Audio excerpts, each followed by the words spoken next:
Hi, welcome everybody. I'm Felicia Streeter, and today in this video, I'm going to be sharing with you the different tiers of subcontracting. All right, so stick around. And by the end of this video, you will know what tier you are and the benefits of being higher up on the tier ladder.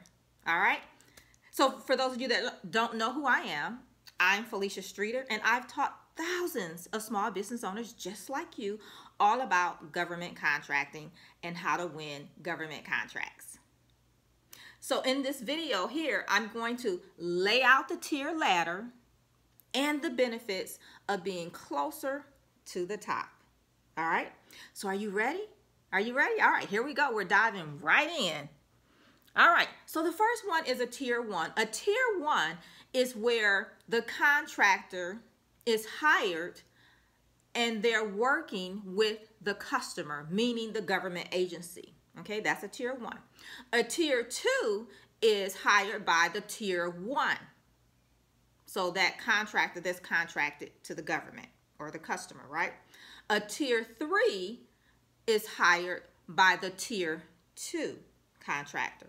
All right, so you see how that flows, and just depending on how further it goes down, that determines what tier you are, okay? And as I said, you want to be higher up on the ladder.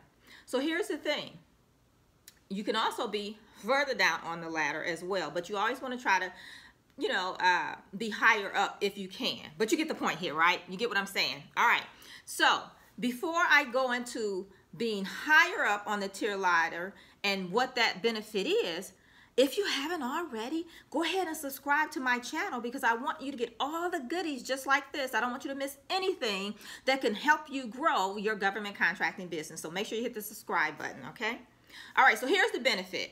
So if you're a tier one, right, meaning you're a subcontractor of the prime, you can go after the bond, right?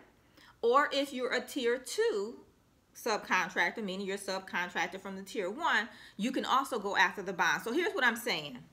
If, for example, and God forbid if this ever happened, and we hope it never does happen to you, but it has happened in the past. It's even happened to me, so I know about this, okay, personally. So for example, say you complete a project, you do all of the work, you do a good job, right? Everything is cool. You close it out, and this, there's like kudos to you, great job, blah blah blah. And then here comes, the time to get paid, and things are a little funny. Meaning maybe they're not paying you what they said. You've heard the term back charges, right? They come up out of the blue, that kind of thing, or they want to change your rate or whatever, because ultimately they have kind of control, right? And so things like this happen.